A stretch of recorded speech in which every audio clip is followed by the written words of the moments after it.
हनुमान जी को चिरंजीवी क्यों कहा जाता है और किसके द्वारा यह वरदान हनुमान जी को प्राप्त हुआ था?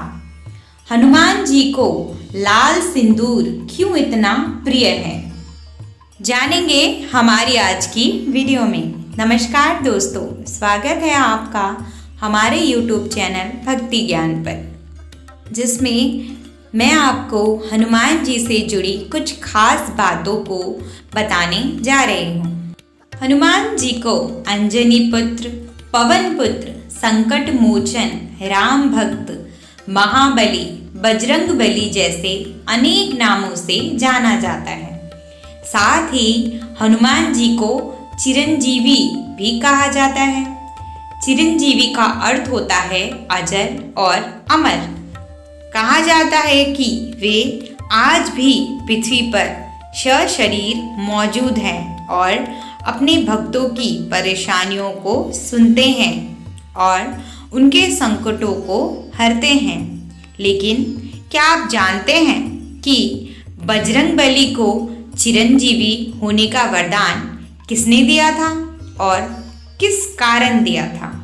अगर नहीं तो वीडियो में अंत तक बने रहें और वीडियो को लाइक करें, शेयर करें, कमेंट करें और हाँ, चैनल को सब्सक्राइब करके बेल आइकन को दबाना ना भूलें। तो जानते हैं इससे जुड़ी रोचक कथा के बारे में। वाल्मीकि रामायण के अनुसार अशोक वाटिका में माता सीता को जब हनुमान जी ने अंगूठी दी थी, तब माता सीता जी ने हनुमान जी को चिरंजीवी होने का वरदान दिया था। इसके बाद रावण के विरुद्ध युद्ध में वो श्री राम के मुख्य सहयोगी के रूप में लड़े थे और अयोध्या लौटने के बाद उन्होंने श्री राम के प्रति अपनी भक्ति का परिचय दिया था। वो अनन्य भक्त के रूप में हर दिन उनकी सेवा करते थे। लेकिन जब भगवान श्री राम ने गोलोक प्रस्थान करने का विचार किया, तब यह सुनकर हनुमान जी बहुत ही दुखी हो गए और वो सीता जी के पास अपनी व्यथा लेकर पहुंचे। हनुमान जी ने माता सीता जी से कहा, माता, आपने अमर होने का वरदान तो दिया, किंतु यह नहीं बताया कि जब मेरे प्रभु राम धरती से चले जाएंगे तब मैं क्या करूँगा। ये कहते ही राम भक्त वरदान वापस लेने की हट करने लगे। तब माता सीता ने श्री राम का ध्यान किया और प्रभु प्रकट हुए। भगवान श्री राम ने हनुमान जी को गले लगाते हुए कहा कि धरती पर आने वाला कोई भी जीव अमर नहीं है, लेकिन तुम्हें यह वरदान मिला है। ऐसा इसलिए क्योंकि जब तक इस धरती पर राम का नाम लिया जाएगा, तब तक राम भक्तों का उद्धार तुम ही करोगे। अपने प्रभु की यह बात सुनकर हनुमान जी ने अपने हठ को त्याग दिया और इस वरदान को श्री राम की आज्ञा मानकर स्वीकार कर लिया। यही कारण है कि हनुमान जी आज भी धरती पर वास करते हैं और भगवान राम के भक्तों की तकलीफों को सुनते हैं और उनका बेड़ा पार करते हैं। भगवान राम के भक्त हनुमान जी के बारे में बताया जाता है कि वे हर युग में पृथ्वी पर रहते हैं। वे सतयुग में भी थे, रामायण काल में भी थे और महाभारत काल में भी। ये भी कहा जाता है कि वो कलयुग में भी विराजमान है और उनके जीवित होने का संकेत मिलता है। त्रेता युग में जब जब श्री राम ने हनुमान जी को गले से लगाया, तब तब भगवान शंकर जी अति प्रसन्न हुए। सतयुग में भोलेनाथ पार्वती से उनके स्वरूप का वर्णन करते हैं और वे उसी युग में पार्वती से दूर रहकर ब्रह्मचर्य का व्रत पालन करते हैं। पौराणिक मान्यताओं के मुताबिक श्री हनुमान जी सतयुग में शिव रूप में थे और शिव तो अजर और अमर हैं। हनुमान जी के जीवित होने के प्रमाण समय समय पर प्राप्त होते रहते हैं, जो इस बात को प्रमाणित करता है कि हनुमान जी आज भी जीवित हैं। मान्यताओं के मुताबिक जहाँ भी भगवान राम की कथा होती है वहाँ हनुमान जी अवश्य होते हैं। इसलिए हनुमान जी की कृपा पाने के लिए श्री राम जी की भक्ति जरूरी है। जो राम के भक्त है हनुमान उनकी सदैव रक्षा करते हैं।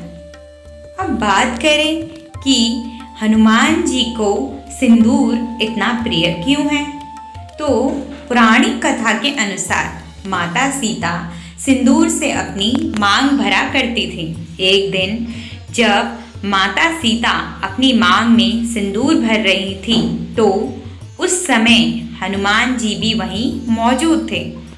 माता को सिंदूर से मांग भरता देख उन्होंने पूछा कि माता, आप अपनी मांग में सिंदूर क्यों लगाती हैं? उस पर माता ने कहा कि अपने स्वामी श्री राम के लिए, श्री राम की दीर्घायु और अच्छे स्वास्थ्य की कामना के लिए मैं मांग में सिंदूर लगाती हूँ। माता सीता की यह बात सुनकर हनुमान जी ने सोचा कि यदि माता सीता के चुटकी भर सिंदूर लगाने से प्रभु को इतना लाभ है तो पूरे शरीर पर सिंदूर लगाने से प्रभु श्री राम अमर हो जाएंगे। इसके बाद हनुमान जी ने अपने पूरे शरीर में सिंदूर का लेप लगा लिया। इसे आप हनुमान जी का श्री राम के प्रति प्रेम भी कह सकते हैं। लेकिन इस दिन के बाद से हनुमान जी को सिंदूर चढ़ाने की प्रथा प्रचलित हो गई। हनुमान जी को प्रसन्न करने के लिए पूजा में सिंदूर जरूर चढ़ाएं। सिंदूर में चमेली का तेल मिलाकर चढ़ाने से उत्तम फल प्राप्त होता है। हनुमान जी को सिंदूर चढ़ाते समय इस सिंदूर मंत्र का जाप जरूर करें। अगर आपके हाथों में मंगल रेखा दिखाई दे रही है तो इसका मतलब यही है कि बजरंगबली आपसे बहुत अधिक प्रसन्न है। ऐसा होने पर समस्त बाधाएं दूर होती हैं। घर के सदस्यों को रोगों से मुक्ति मिलती है। मंगलवार का दिन हनुमान जी की पूजा और व्रत के लिए समर्पित होता है। मान्यता है कि मंगलवार के दिन मंगलकारी हनुमान जी की पूजा करने से जीवन के समस्त कष्टों से मुक्ति मिलती है और सभी मनोकामनाएं भी पूरी होती हैं। लेकिन हनुमान जी की पूजा में कुछ नियमों का पालन करना जरूरी होता है। ऐसी मान्यता है कि हनुमान जी की पूजा केवल पुरुष ही कर सकते हैं। इसका कारण ये है कि भगवान हनुमान जी ब्रह्मचारी हैं, लेकिन महिलाएं भी हनुमान जी की पूजा कर सकती है। बस आपको पूजा करते समय कुछ ज़रूरी बातों का ध्यान रखना होगा। हनुमान जी की पूजा करते समय महिलाओं को मूर्ति को स्पर्श नहीं करना चाहिए। साथ ही महिलाएं इस बात का भी ध्यान रखें कि वो पूजा करते समय हनुमान जी के पैर ना छुएं, क्योंकि हनुमान जी महिलाओं का सम्मान करते हैं। महिलाओं को हनुमान जी को पंचामृत से स्नान भी नहीं कराना चाहिए। इससे उनके ब्रह्मचारी होने का अपमान होता है। अगर आप भी हनुमान जी की पूजा कर रही हैं तो उन्हें चोला, वस्त्र और यज्ञोपवीत नहीं चढ़ाएं। यह सारी वस्तुएं आप किसी पुरुष के हाथों से चढ़ा सकते हैं। महिलाओं को हनुमान जी को सिंदूर भी नहीं चढ़ाना चाहिए और ना ही बजरंग बाण का पाठ करना चाहिए। तो यह थी हमारी आज की वीडियो, जो बजरंगबली की कुछ खास बातों से जुड़ी हुई थी। आपको यह वीडियो कैसी लगी? अगर वीडियो पसंद आई हो तो वीडियो को लाइक करें, सब्सक्राइब करें और कमेंट करें।